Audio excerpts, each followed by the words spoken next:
Эрхэм үзэгчтэй хоёр амгалан алтгая. Монголын үндэсний олон нийтийн телевизийн цагийн үзэл бол ярилцлагын нэвтрүүлгээ шууд та бүхэнд хүргэх гэж байна. Би өнөөдөр нэвтрүүлэхдээ өнгөрсөн 7 хоногийн турш хэвлэл мэдээллийн хэрэгслүүдээр мэдээлэл хийж энэ талаар мэдээллийн хөтөлбөрүүд чинь нэлээд тодтгол авсан нэг сэдвийг хөндөд нэг зочныг өрсөн. Энэ бол SEO клубын ерөнхийлөгч эдийн засагч Ган Хуйг. Бид хоёр 12 онд ярилцчихсэн юм байлээ. Ярилцахдаа өөрөө хасын гэдэг тодтолтой байсан үе.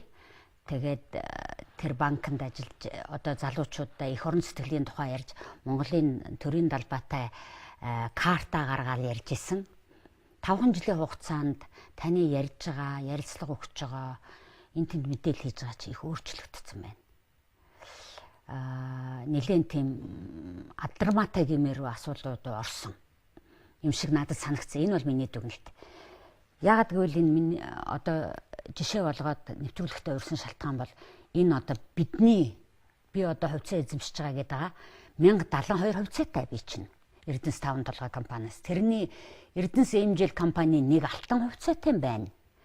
Өөрөө чи мэдээлэл хийсний дараа л иймэрхүү юм үзлээ л дээ. Тэгсэн чинь энэ хувьцаа чинь хаач бүр тэгдэггүй байгаа ч гинөө бид нар хаанаас олж харах юм ч гинөө та нэг юм мэдээлэл хийгээд эхлэв. Та биш л те тантай нийлээд өөр 2 хүн ингээ 3 хүн юу болоод байна. Хоёлаа банкны тухай бол 10-аад оноос өмнө 2010 оноос өмнө ярьжсэн болж таарна. Би тэрнээс хойш засгийн газарт дэцайдын албан тушаал хашаад нэг ярьсан баг. 2-3 ярьжсэн. Тэгээд эргээд ингээд үндэсний телевизийн цэгэр дэлгэцээр хуучин танилтайгаа ингээд нүүр учраа юм сайхан ярианд орох боломж завшаа олгосон. Танай хамт олон танд өртөж бас талархал илэрхийлье. 1072 ширхэг хувьцааны асуудал бол монголчуудын одоо дунд нэгэн ярианы сэдв, за улс төрчдийн дунд хэрүүлийн сэдв болоод нэлээдгүй олон жилийн нүрийг үзчихлээ.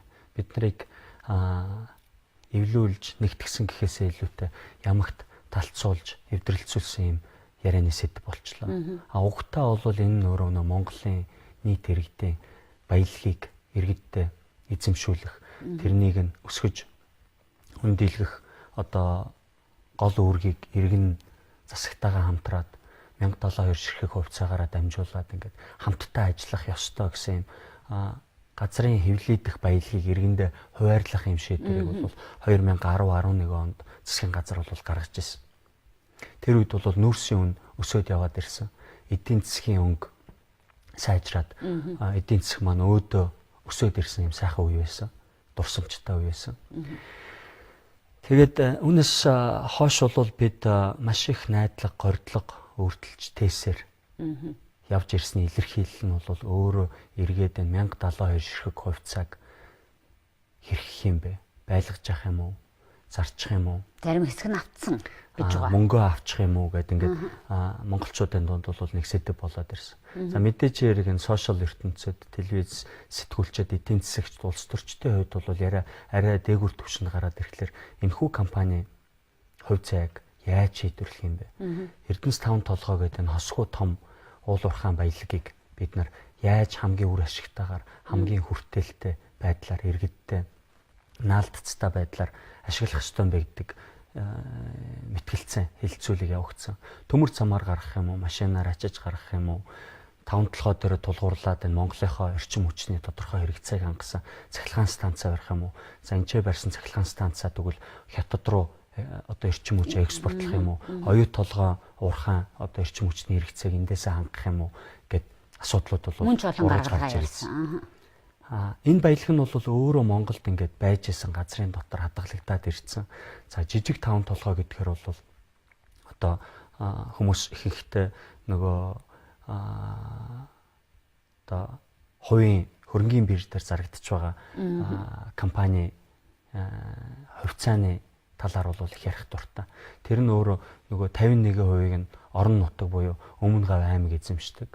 За 49% нь хувь хүмүүс компаниуд эзэмшдэг юм компани байж байдаг. Тэдний ажил ингээд өнгөтэй өдөртэй яваад байдаг. Тэр хувьцаа эзэмшигчд нь ажил одоо үйлс нь бүтээд яваад байдаг. Бидний хувьцаа ер нь яатсан бэ гэдэг юм асуудал бол одоо зүй ёсоор ургаж гарч ирсээр биднийг одоо нэг юмыг бодогдуулдаг юм болсон байна. Тэгвэл яагаад өнөөдөр 1072 ширхэг хувьцааг эзэмшиж гисэн иргэд нь одоо 2 сая шахуу иргэн эзэмшсэн энэ компани өнөөдөр алдагдaltaй ажиллаад байдаг юм бэ?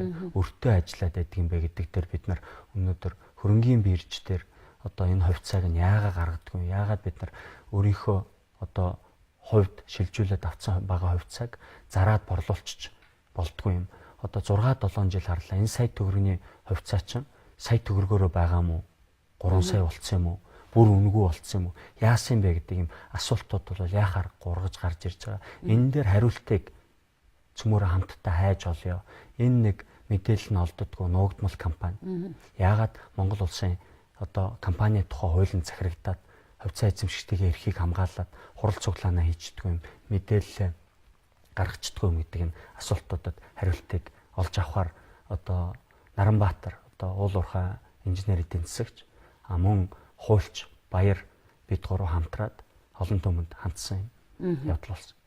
За яг та гурван мэдээлэл сонссны дараагаар би чинь сайт руу орлоо. Тэгээд орсон чинь 1072 хувьцаа гэдгсэн чинь дансны үлдэгдлээ авах гэж байгаа бол та энд дарна уу гэхээр нь орлоо. Тэгсэн чинь минийх байж ин та бол ингэ байж байгаа юм байна гэд. Тэгсэн энд 15 оны 4 сарын 29-ний мэдээ байж байгаа юм. Хишиг хувь хүртээгүй иргэдэд Эрдэнэс 5-7 хувьцаат компанийн хувьцааг нь буцаа эзэмшил 15 оны мэдээ. Тэгсэн мөртлөө энэ дотор хувьцаа эзэмшигчдээ хурал зарлах, хуралдуулах, хуулийн хугацаа энэ төр гэд байж байгаа байхгүй юу? Гэхдээ тэгээд эн чинь бид нар чинь хувьцаа эзэмшсэн бол яхаар бирж дээр гар зүгээр л эн чинь хувьцаа гэж хэлээд нэг хэсэг л мөнгө өгсөн биш үү? Тэр мөнгө одоо яг хаанаас гарсан мөнгө бах вэ? Энэ сонгуулийн өмнө чинь нэг баахан мөнгө авлаа шүү дээ. Тэр хаанаас гарсан мөнгө бах вэ?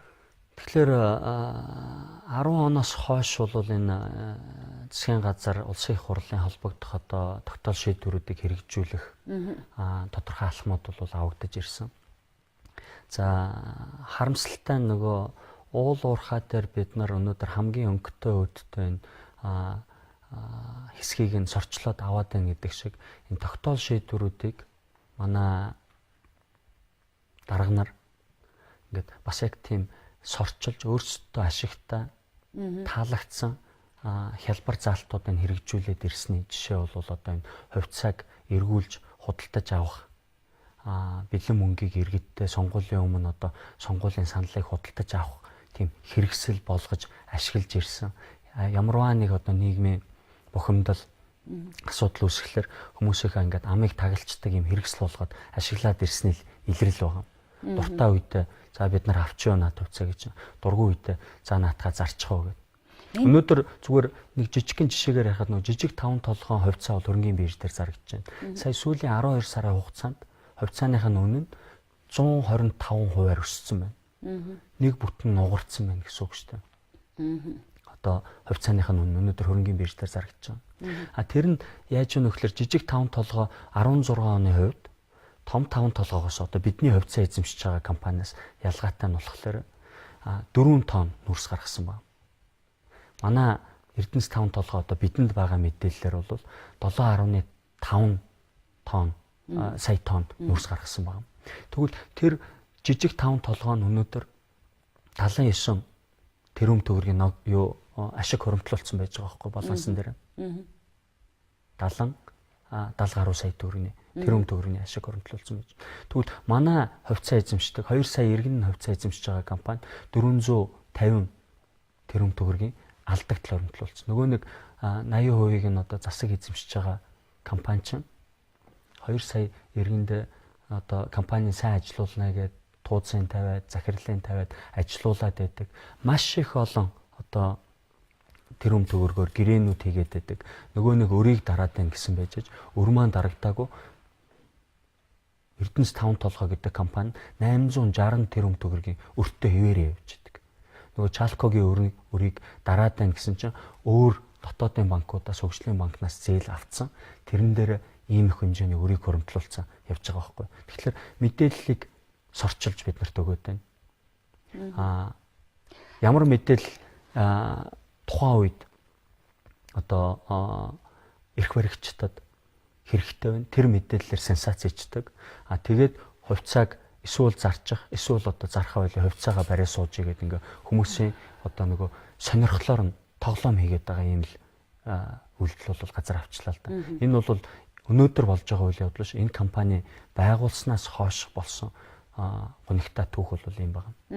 Тэгэхдээ би сая мэдээлэл гэдэг дунд чинь сая та бүхний яг энэ нэг 1072 хувьцаа эзэмшиж байгаа жижиг хувьцаа эзэмшид минь одоо эн чинь биднэрт юу ч байхгүй бид нар чи ийм өртөө компанитай шүү гэд мэдээллийн явж байгаа яг зэрэгцээд одоогийн өнөөдрийн Эрдэнэс 5 толгойн компанийн захирал Ариун болд гэж шинэхэн томилогдсон залуу шүү дээ. Тэр бол хэвлэл мэдээллийн хэрэгслэр бас нэлээд мэдээлэл өглөө. Тэр тэгтээ бол би Эрдэнэс 5 толгой компанийг ашигтай ажил чадна гэдгийг би батална гэж хэлж байгаа. Тэгээ энийг бол би бол одоо нэг тийм муу мэдээ биш вэ гэж бас овоодоо гэж харсан таны дүгнэлт. Тэгэхээр Эрдэнэс 5 толгойн компани одоо удирдлагууд өнөөдөр иргэдтэй мэдээлэл хийж байгааг бол бид нар буруутгах гэж байгаа юм биш үү? Энэ тийм ч үр дагавар гараасаа биднэрт нээлттэй байгаасаа үнэн зөвийг одоо хэлж өгөөсэй. Бид нар тэгээд энэ хувьцаагаа байлгах юм уу? Зарах юм уу? 4 сард компанийнхаа хуулиараа энэ компани өөрөө аудитаа хийлгээд хувьцаа эзэмшигчтэйгээ хурлыг зарлаад хуралдуулах ёстой. Тэрэнд нь хувьцаа эзэмшигчд нь хуулиар олгогдсон эрхийнхээ дагуу оролцох ёстой. Тэгэхээр бид нар зохион байгуулалтанд орох хэрэгтэй шүү дээ. Бүгдээрээ 2 саяулаа хуралдана гэж байхгүй. Тэгвэл одоо төлөөлж байгаа хүмүүс нь ямар хүмүүс байдгийг гэдгээрээ түүзийн ямар хүмүүс байдгийг эн чинь миний харж байгаагаар бол би яхав дэ нөгөө сэтгүүлч хүн хажуугаас нь харж байгаа болохоор дандаа л улс төрийн томилгоо байгаа юм шиг харагдаад байгаа шүү дээ. Ер нь манайд бол одоо энэ төрийн өмчийн хорог газрыг одоо нөхөд байгуулчлаа. Тэгээд 100-аад компани байж байгаа. Энэ компаниуд бол Монголын одоо үндэсний хамгийн том одоо лицензүүдийг эзэмшдэг хамгийн том авраг компаниуд. Энэ авраг компаниудын одоо нэг тод жишээ нь бол Эрдэнэт байсан. Тэгээ би асуудаг байсан шүү дээ. Эрдэнэтийн төлөөлөл удирдах зөвлөлд ямар хүмүүс сууд юм бэ? Сая Худалдаа хөгжлийн банктай холбоотой асуудал үүсгэхлээр болвол Эрдэнэтийн төлөөлөл удирдах ийм хүмүүс зөвлөлд ийм хүмүүс нь орох юм байна шүү гэдэг ингээд зөндөө маргаан үслээ шүү дээ. Бүх компани дээр бидний нийт иргэдийн төрийн өмч гэдэг чинь бол иргэдийнхээ өмнөөс эрхийг хэрэгжүүлж байгаа, хувьцааг нь эзэмшиж байгаа компаниудыг хэлж байгаа. Тэгвэл иргэдтэй нээлттэй байлгадаг. Улс төрөөс бизнесийг ангид байлгадаг. Сонгуульд нэг дэмжээд ирсэн хүнийг захирлаар нь томилчдгүү. Нэг ялагдсан улс төрчийн шантажинд ороод захирлаар нь томилчдгүү юм. Зөв засаглалын тогтолцоог бий болгоё гэж бид нар яриад байсан зүйл өнөөдөр зарим компаниуд дээр хэрэгжээд эхэлсэн байж байна. Тэр орон нутгийн одоо жижиг 5 толгой дээр бол хурлаа хийждэг, тууцаа томилчдаг, хүмүүс нь асуудлаа нээлттэй ярилцаад ингээд яваад байвал ашигтай яваад иж болж байна. Өнөөдөр нүүрсний үн хятад дэлхийн зах зээл дээр нэмэгдээд хятадууд манай нүүрсийг илүү худалдаж авч байгаад яагаад бид нар энэ компани алдагдaltaй ажиллах ёстой юм бэ? Яг хажуу талд нь ажиллаж байгаа компаниуд одоо үйл ажиллагаагаа илүү өөр ашигтай явуулаад илүү ашигтай гараад тэрнийг олон түмэнд мэдээлэлд байхад бидний энэ өр хуримтлагдаад ирсэн юм бэ? Яагаад энэ алдагдал нь хуримтлагдаад ирсэн юм бэ гэдэг асуудал гараад. Яагаад бид нар ашиггүй гэрээнүүд хийцэн өнөөдөр тэр ашиггүй гэрээнийхээ дагуу нүүрсээ нийлүүлээд яваад байгаа юм бэ гэдэг асуултуудад хариултыг л бид нар нэгж байгаа. Энэ дээр бол би өнөөдөр болсон бүх явдлууд руу нөгөө хурууж ичлээд өнгөрсөн удирдлагуудыг яриад амирг байгаа юм. Яагаад гэвэл яг түрүүчийн таны хэлдэг шиг улс төрчид яллахын төлөө асар их мөнгө зардаг. Ялсныхаа дараа шархаа нөхөх гээд тэр тодорхой одоо хүрээллийнхээ хүмүүст одоо албан тушаал хуваарлдаг, өөрсдөө тендер авдаг, нөгөө сая алдартай шахааны гэж ярьдаг болсон тэр бизнесийг бол хийдэг нь нууц биш. Тэгэхээр энийг таслан зогсоож байж бид нар нийт одоо иргэдийнхээ эрх ашигыг энэ төрийн өмчтэй компаниуд дээр хамгаалах боломжтой болно. Төрийн өмчтэй компаниуд нь яг хувийн юм шиг ажилдаг болсноор жижиг хувьцаа эзэмшигчид байгаа юм Эрдэнэс 5 толгой шиг компани дээр эрх ашиг хамгаалаад бусад компаниуд дээр ч гэсэн 3 сая иргэн маань 3 саяулаа шууд бусаар улсын их хурлаар дамжуулаад төрийнхөө бүтцээр дамжуулаад хувьцаа эзэмшигч байдаг учраас багнуурч ашигтай ажиллах одоо энэ цахилгаан станцууд ашигтай ажиллах тийм боломжуудыг бүгдийг бүрдүүлье. Тэр төрийн ингэх тодтолтой 100 байгууллага дээр зөв хувийн компанийн засаглалыг оруулын нэвтрүүлээ гэдэг юм санаа явж байна. За та нарын мэдээлэл хийж энэ асуудлыг олон нийтийн анхаарал тавьснаас хойш 8 хоног байна. Та сая ярин нүг баах бол асуулт тавьчлаа шүү дээ. Яагаад тэгээд байгаа? Энэ хувьцаа чинь сая байсан одоо хэд болцсон, үнгүй болцсон юм уу, 3 сая болцсон юм уу гэдээ яриад. Үгүй энэ асуултанда ядаж нэг зах цухаас нь хариу авчихна уу? Тэгэхээр өнөөдөр Баяр Наранбаатар бид гурав болвол эхний ээлжинд бол хэвлэлүүд хандаад байдал юм байна шүү. Хэвлэлийнхэн маань энэ асуудалд анхаарал хандуулад энэ дээр эхний том акц алхмыг хийя. Тэрний өгөхлөөр нөгөө яахаа мэдхэ болцсон байсан хувьцаагаа эзэмшиж байгаа ч юм шиг, үгүй ч юм шиг иргэдтэй хандаад та хэд маань ороод энэ ард цэгмэн гэдэг сайтаар ороод бүртгүүлээч. Тэгээ цөмөрөө нэг тоо гаргаад авъя. Нөгөө талд нь бол мэдээж хэрэг одоо Эрдэнэс 5 толгой компани удирдлагуудын хувьцаа эзэмшигтэйгээ бүртгэлийг цэгцэлж байгаа болов уу гэж бодож байна. За тэгээд байдал нэг нь тийм байгаа юм чинь бид нар хууль цаацтай улс оронд ажиллаж амьдарч байгаа хүмүүсийн хувьд бол тодорхой асуудлуудаар компанидаа хандъя. За зохицуулалтын байгууллага болох санхүүгийн зохицуулах хороонд бид нар хүсэлттэй мөн түрүүчийн 7 хоногт гаргачихсан. Юу гэхээр жижиг хувьцаа эзэмшигчийг төлөөлөөд бид нар би өөрөө хувьцаа эзэмшигч 1702 ширхэг хувьцаатай. Миний хүүхдүүдэд 1702 ширхэг хувьцаа тус бүрдэнд байж байгаа. Миний хамаатнууд байж байна. За Баяр хуульчийн хувьд бол яг адилхан, Наранбаатарын хувьд бол яг адилхан байж байгаа. За зарим нь бол нөгөө 10 сая төгрөгөөр аж ахуйн нэгжээр хувьцаа авсан хүмүүс байгаа. Энэ хүмүүс нь бүртгэл хийгээд гарын үсгээ зураад гомдлоо гаргаж санхүүгийн зохицуулахаар энэ асуудлыг анхааралтай аваад энэ компани удирдлагад арга хэмжээ авч өгч биднэрт энэ жижиг хувьцаа эзэмшигчд одоо мэдээлэл өгөх, хурал хийх тэр боломжийг хангаж өгөөч гэдэг асуудал тавьсан. За дараагийн алхам бол юу гэхээр би өчигдөр одоо бас зарлаад хийсэн нэг арга хэмжээ бол юу гэхээр одоо төрийн шат бүрт сонгогдож гарч ирсэн төрийн түвшээдэд хандсан бид сумын, хорооны, дүүргийн, хотын, аймгийн иргэдийн төлөөлөгчдийн хуралд сонгогдсон байгаа төлөөлөгч нарт тусгайлсан тогтолтой одоо энэ мэдээллүүдээ бүгдийг хүргэж өгөөд та нарын сонгогдсон иргэдийн эрх ашиг энд ингээ өндөгдөж байгаа учраас та нар улс төрийн хувьд энэ арга хэмжээ авч өгөөч гэдэг бичгийг явуулж байгаа. Энэ нь бол одоо Монгол шуудангаар тогтоотой захианууд одоо манай төрийн шат бүрийн түвшээдэд одоо ажиллаж байгаа хүмүүст бол хүрнэ гэсэн үг. За мөн 76 гишүүндээ хандаад энэ загтлыг одоо нэр цаагаад бид нар хүргээд өгч байгаа. Тэр 76 гишүүн нь бол бас одоо сонгогдоод гараад ирсэн хүмүүсийн хувьд өөрийнхөө сонгогчдын эрх ашигын өмнөөс хаанч дуурах ёстой хүмүүс байдаг учраас. Тэгэхээр үр дүн бол гарна гэж үзэж байгаа. 4-р сард бид нар саналын эрхтэй хувьцаатай хуралдаа итгэмжил төлөөл зохион байгуулалтанд орж байгаад оролцох боломжтой болно лөө гэж болж байна. Энэ дэр нэг юм тооцно уу? Бид нар ч хавдаа дандаа хардаж өмнөөс одоо хашлтан дотор хэлэх юм бол муу амлж яадаг бол суц штэ. Тэгээд ингээд мэдээл хүрээд ингээд ирэхээр вэ штэ. Ерөөсөө би одоо байгаа үнэ хийзээ.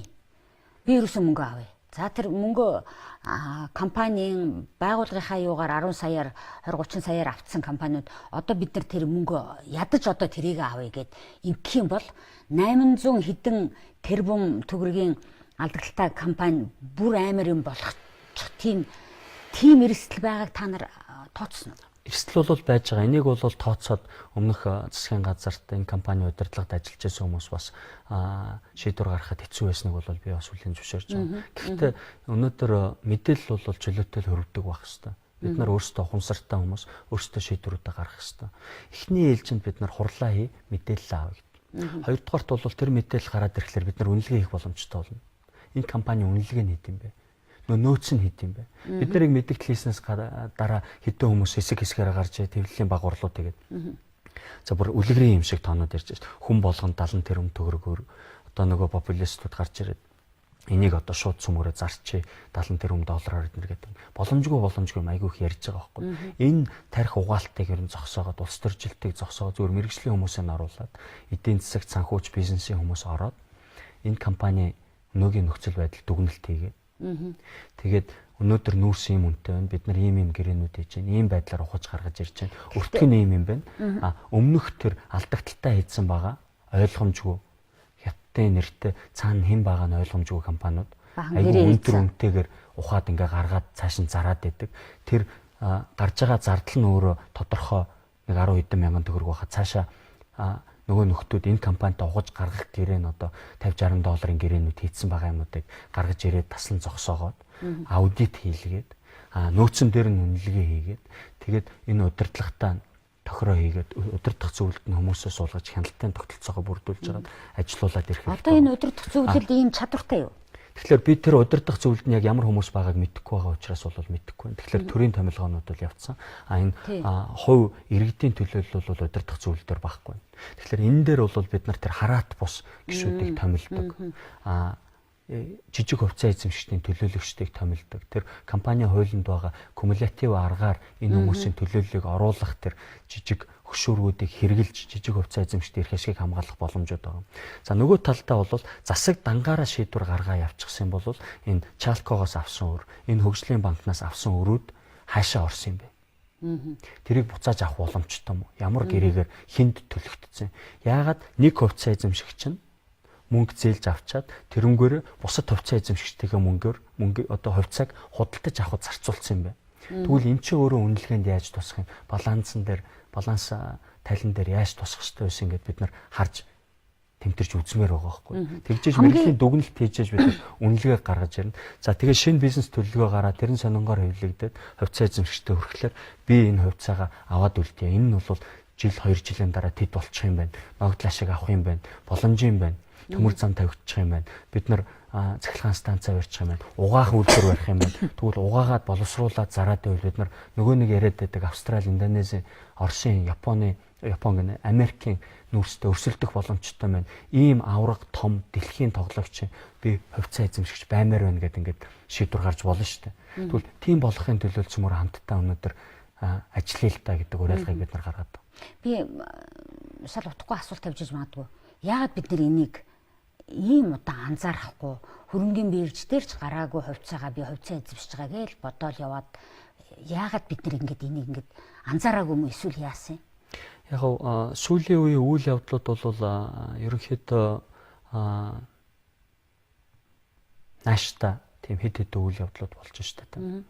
За хөрөнгөний зах зээлийг хөдөлгөе гэдэг энэ залуучууд мэрэгчлэтнүүд бол асар ихээр дуграад эхэлчихлээ.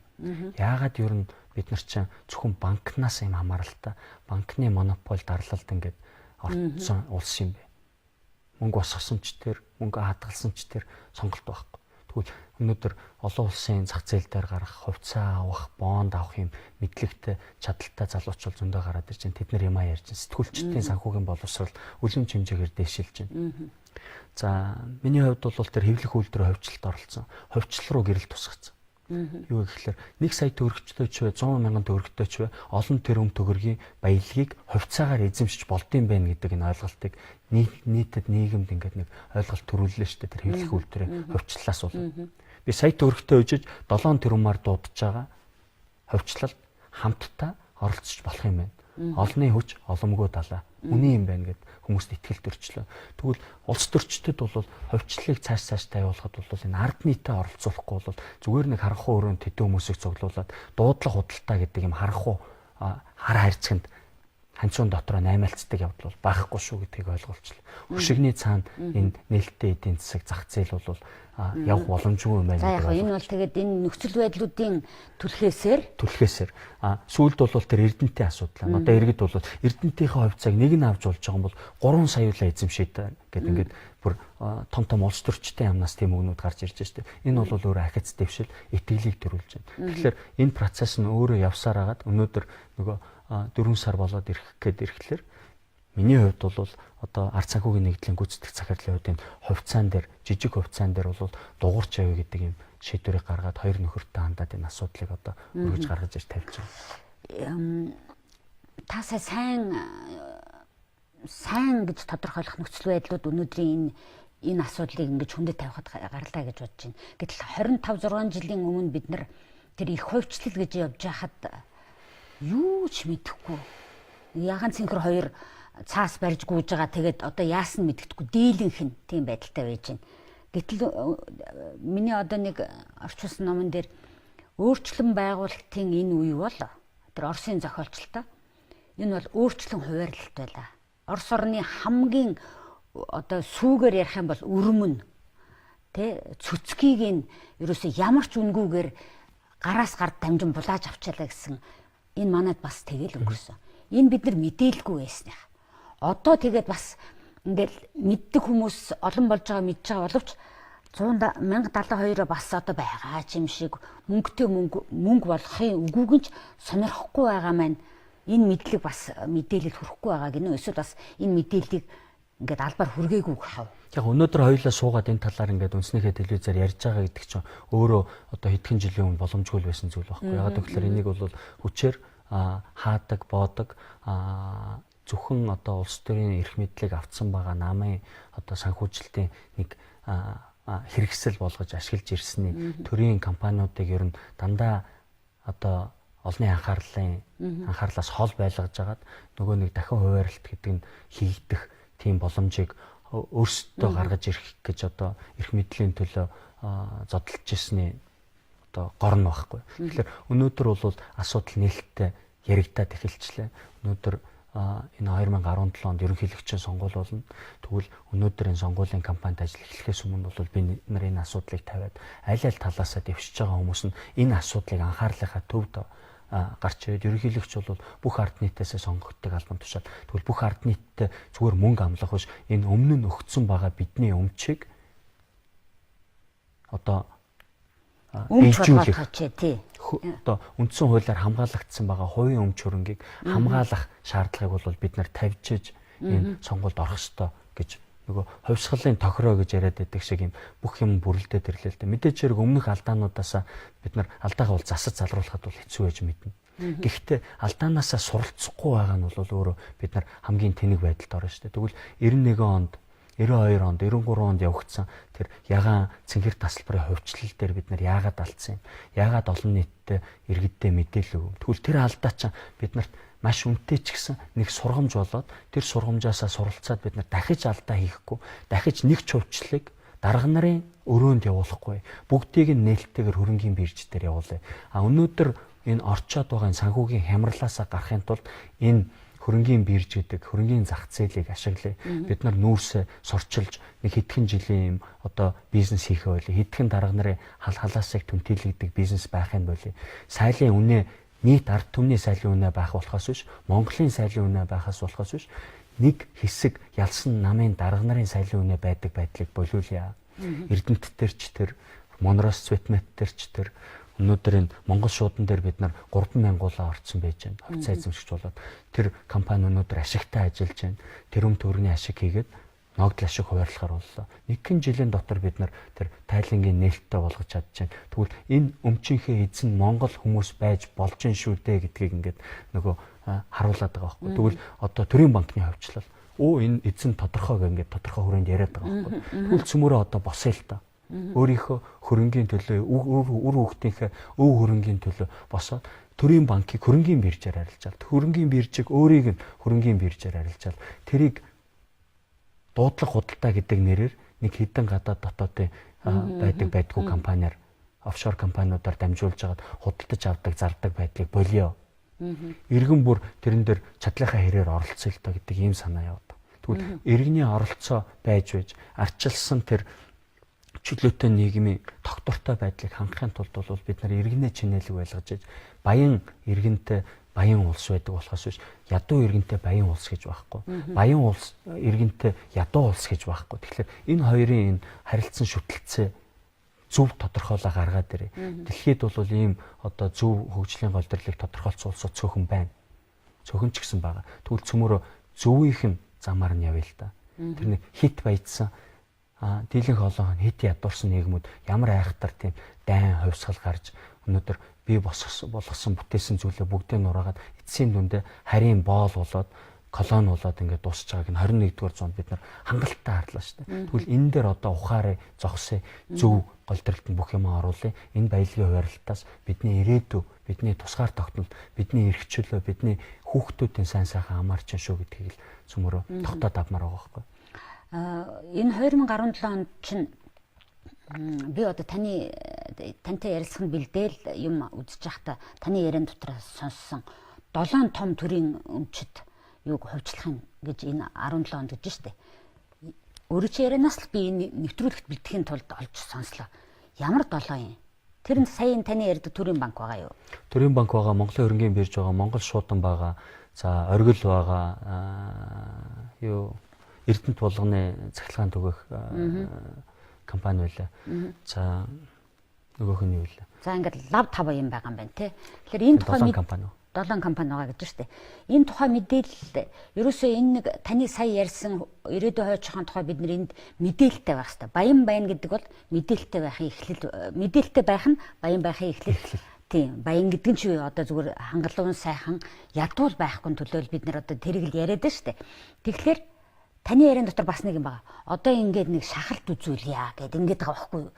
Үгүй эн чин яагаад бид нар дандаа нэг шахалт эсвэл бослого тэмцэл энийг чинь яагаад ингээд энэ нэг сонгогдсон засгийн эрх барьж байгаа усууд чинь за энэ залуучууд ингээд юм гарч идэж хийчих болдгүй юм бэ гэж. Тийм заавал нэг шахалт үзүүлэх гэл дандаа тийм ярьдаг яриад ах юм бид нар. Яг гоо бидний сонгосон нийгэм тэгээ бидний энэ нийгэмд дасан зогтсон байгаа байдал арчил өөрөө төлөвшсөн байгаа байдал ийм л байгаа. Өнөөдөр англичууд санал хураалт явуулаад Европын холбооноос гарчаа гэж байна. Энэ өөрөө айгүй том шок болсон. Эдийн засгчтай хувьд ч гэсэн одоо ойлгоход бэрх, хүлээн зөвшөөрөхөд бэрх тийм асуудал болсон. Дональд Трамп Америкт сонгогдоо гараад ирлээ. Венесуэл гэдэг Латин Америкийн хамгийн баян чинэлэг улс байж байгаад өнөөдөр хамгийн ядуу улс болсон байж. Ердөөсөө 20 жилийн дотор тэгж өөрчлөлтүүдийг хийж болж байгаа байхгүй. Өнөөдөр бидний нөгөө ойрхон жишээнүүд гэвэл Украинд чинь бас л нөгөө баялагын хуваарлалт буруу явснаас болоод дайн дайчин болоод улсаа ингээд одоо хит хуваачлаа шүү дээ. Тэгэхээр бид нар өнөөдөр энэ дээр бусдын энэ алдаа, өөрсдийнхөө алдаан дээр суралцаад ухаалгаар зөвөр ажиллая. Гудамжинд гарч жагсах бол утгагүй. Бид тэрийг дандаа хэлдэг байсан. Цөмөрөө өнөөдөр энэ сонгоод автсан байгаа энэ тогтолцооныхоо хүрээнд бид нар сонгосон байгаа төрийн түвшээдтэй шахалт үзүүлэх. Шахалт нь бол би өнөөдөр телевизээр ярьж байна. Над дээр тэр ард сегментээр ороод бүртгүүлж байгаа иргэдийн тоо нэмэгдээд ирэх хэрэгтэй байна. Энэ төрийн түвшээдэд бид нар захиагаа явуулж байна. Хууль хяналтын байгууллагад хандж байна. Хууль зөрчсөн асуудлуудаар бид нар шүүхэд хандна. Захиргааны иргэний шугамар яваад шүүхээр асуудлуудыг шийдвэрлэхээр ингээд материалуудаа бэлтгэсэн байж байна. Тэгэхээр бид нар бол энэ хуулийнхаа хүрээнд ажиллахад өнөөдөр энэ ерөнхийлөгчийн сонгуул за дараагийн одоо улсын их хурл орон нутгийн сонгуулиуд дээр бид нар зөв ёсоор олгогдсон байгаа эрхээ хамгаалуулах га төрийн түвшээдээ ингээд сонгоод яваад байдаг тэр тогтолцоо байгаа учраас энийг ажилуулах хэрэгтэй. Тэр шахалт гэдэг чинь муу юм биш шүү. Бид нар нэг талаасаа бол нөгөө компаниуд лобби явуулдаг гэж ярьдаг, иргэд лобби явуулдаг. За бүр их эсэргүүцээд бухимдаа дөрвөл жагсаал хийдэг юм боломжтой тогтолцоог сонгоцсон байж байгаа. Хүн чөлөөтэйгээр үзэл бодлоо илэрхийлээд тэрнийг нь сонгогдсон хүмүүс нь за энийг засахгүй болохгүй нэ бидний улс төрийн одоо дараагийн сонгуул хэцүүдэх нь шүү гэдэг ийм л тогтолцоо шүү дээ. Тэгэхээр бол бид нар нэг дуугаар нэг доктораад үзье. Гуйгаад болохгүй юм чинь гуйдаад нэг үзье гэдэг ийм л санаа явж байгаа. Гуйдалт нь гэхдээ очиод жагсаал цуглаа хийгээд үсгсэн зарлахыг яриаг шүү. Хуулийн өрн. Тий, ерөөсөө тэгээ шахалт гэдэг бол ерөөсөө шийдвэр гаргагчид руу энэ хуулийн хүрээнд асуудлыг ил тод болгоод олон нийтийг оролцуулаад тухайл яриад байна шүү дээ. Шийдвэр гаргагчид гэдэг нь одоо яг намын харьяал дээр ярих юм бол тий өнөөдөр ардын намын хүмүүс дээр. Тий. Ойлгож ягаад гэвэл шүү дээ. Ерөөсөө энэ нэг Эрдэнэс 5 толгой яг нэг төрийн энэ том төрийн өмчөд энэ том компаниудын удирдлага туу үзгээл энэлүүн яриад ирэхээр үеийн дарганаар бол аягүй жирхдэг байхгүй юу.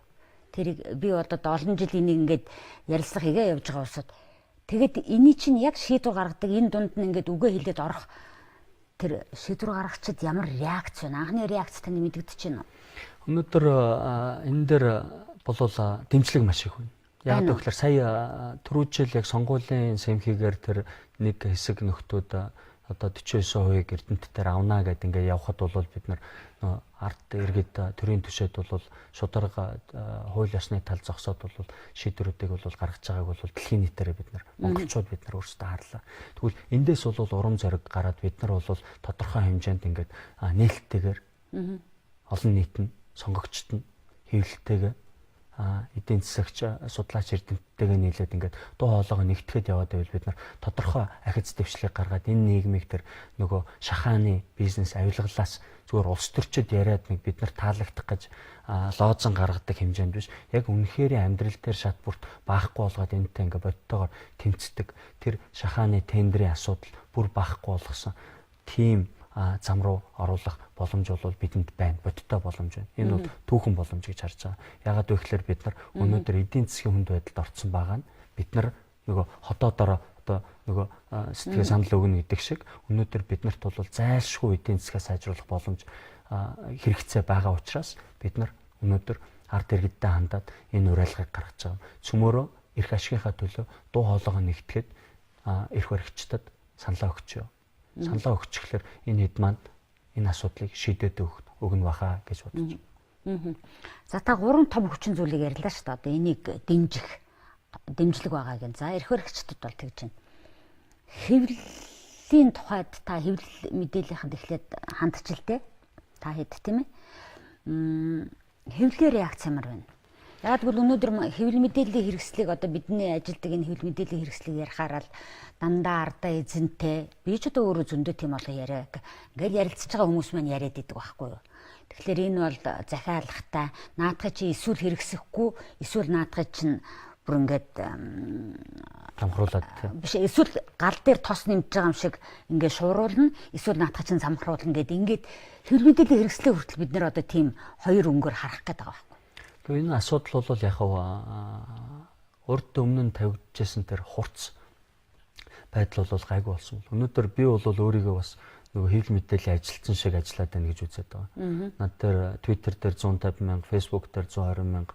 Тэгээ энэ хүмүүстэй бол одоо олдсон мэдээллийг бол тэгээд одоо ямар нэгэн цензургүйгээр ингээд хуваалцаа тавиад байгаа. Тэгэхээр бол хэвлэлүүд маань ч гэсэн ер нь хамгийн түрүүнд хамгийн шуурга хамгийн одоо хоёр талтай те гурван талтай бүх талаас нь асуудлыг тавиад өөрсдөө тодорхой хэмжээнд одоо дүн шинжилгээ хийгээд ингээд нэг тодорхой обработк хийж байгаад ингээд танилцуулдаг болохгүй нэ энэ чинь өрсөлдөөнтэй тийм орчин штэ гэдэг бол та нар ч мэдээж байгаа бид нар ч тэр үр дүнгийг харж байгаа. Өнөөдөр асуудлууд бол ерөнхийдөө бид нар мэдээлэл хийхэд хүмүүс хурж ирээд өөрсдөө ч гэсэн тэр сэтгүүлчид өөрөөхөд бас хүмүүс иргэд тийм чинь сонгогч тийм чинь хувьцаатай тэрийг нэг юм болгочих юмсан гэдэг ингээд бодоод явж байгаа шүү дээ. Өнөөдөр 1 сая төгрөг байна уу 10 сая төгрөг 100 мянган төгрөг бидний амьдралд хэрэгтэй байгаа. Тэгвэл энэнийхээ төлөө сэтгүүлч иргэд маань ч гэсэн бол маш нааштайгаар сайхан бидний хүлээж аваад дэмжиж ажилласан бол баяртай байгаа. Энэ дээр илүү популизм хийх гэсэн тэр оролдлого бол явуургүй гэдгийг бол тэр дараагийн нөгөө биднийг дагаад гараад ирсэн нөгөө нэг сарниулах гэсэн орлогод бол харуулсан баг.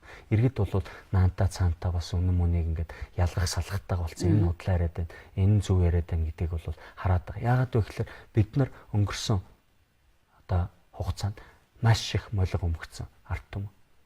Бүх одоо жишээг бол би энэ чинь ингээд дурдах ямар ч цаг болцоо бол алга байна. Цаг дуусч байна.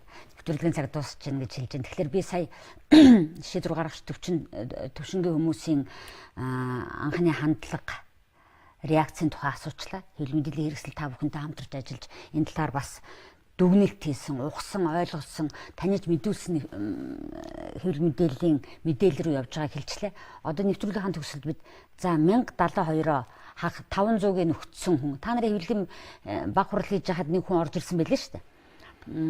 Сая төгрөгийнхаа 500-ыг авцсан, 500-ыг нь үлдээсэн. Тэгсэн чинь одоо нaan чинь хаанч бүртгэлгүй мүү гэдээ ярьсан гэж шүү дээ. 70 хэдэн настай хүн. Тэгээ та нарын ярианаас харахад бол дахиад 10 жил гэх юм бол би энэ хувьцааг үзэж чадахгүй биш үү гэж ярьсан гэж байгаа байхгүй юу. Тэгэхээр бид нар одоо өөрсдөө яах ёстой. Өнөөдөр хамгийн ихний алхам бол бидний энэ акц компанид ажиллаж хэмжээд ард сегментаар ороод бүртгүүлж хэрэгтэй. Ойр дотныхоо хамаатан садан найз нөхдөд уриалаад энэ бүртгэлээ хэлчихэж. Тэгвэл би 1000 хүн, 100000 хүн, 100000 хүний өмнөөс бид нар ийм акц хэрэгжүүлж байна гэдэг ингээд эрх баригчдад бол саналыг өгнө. Мөнхийн бусыг үзүүлсэн иргэд маш их байгаа. Бас нэг 7-8 жил болчихлоо шүү дээ. Тэр хүмүүсийн бүртгэлийг гаргаж ирж энэ хувьцааг нь баталгаажуулж өв залгамжилж байгаа үр хүүхэд ар гэрийнхэнд нь өгөх энэ том асуудал бол энэ хөндөгдөж тавьж байгаа. Ягаад вэ гэхээр хүн болгонд өмч хөрөнгө хуваарлцсан байна шүү дээ. Тэрийг авч чадалгүй, эдэлж чадалгүй одоо энэ харуугаас халиад өгсөн бол өнөөдөр тэр шударга шиг тогтоолохын төлөө бид нар явах ёстой гэж үзэж байгаа. За энэ бол ямар ч байсан бид нар эхний ээлжинд бүртгүүлээд нэгэн төр засагч нь энэ баялгаа бүгдээрээ хамтдаа яая гэд эзэмшээ гэд өгсөн байгаа. Тэрийг баталгаажуулахаас эхний алхам эхлэх юм байна. За дараагийн алхмуудын тухай дараагийн нэвтрүүлгүүд олон үргэлжлэх бах. Энэ 4 сар хүртэл бол нэлээд зохион байгуулалтанд орох та бүхэнд бол нэлээд их ажил байх шиг байна. Ямар ч байсан энэ 1072 гэдэг зүгээр хоосонтоо огт сонирхгүй байсан би хүртэл орж үзлээ штэ. Та одоо ороо бүртгүүлчих юм байна штэ. Харин тийм бүртгүүлчих. Санаа зураглаач нөхдөд ч гэсэн ер нь бүртгүүлгээр болчих шиг боллоо штэ. Цөмөрөө. Ингээд ямар ч байсан үзье да. Амжилт хүсье. Ямар ч байсан олон нийт оролцсон бүгдэнд ойлгомжтой нээлттэй мэдээлэл үнэхээр усаагаар шиг хэрэгтэй байгаа энэ үед бас ийм ажил эхлээд тэг бүгдээр хамтдаа л энийг харъя. Үр дүн гэдэг юм эдийн засгийн асуудал хэцүү байж байгаа гэж хахад биднэрт бас дотоод нөөц болцоогоо ашиглах боломж байгаа ч юм билүү тийм ээ. Дэм дэмэндээ дээс эрчинтэй гэдэг ярьдаг. Тэгэхээр цөмөрөө одоо нэгдээд нийтлэг эрх ашигын төлөө нэг юмны төлөө дуурья гэж тийм сан. За цагийн үзэл бол нэвтрүүлгийн удаагийн дугаар өндөрлөө. Өнөөдөр манай нэвтрүүлэг SEO клубын ерөнхийлөгч эдийн засагч Ган Хуйг оролцлоо. Анхаар үзэгчтэй баярлалаа. Та бүхэн сайхан амраарай.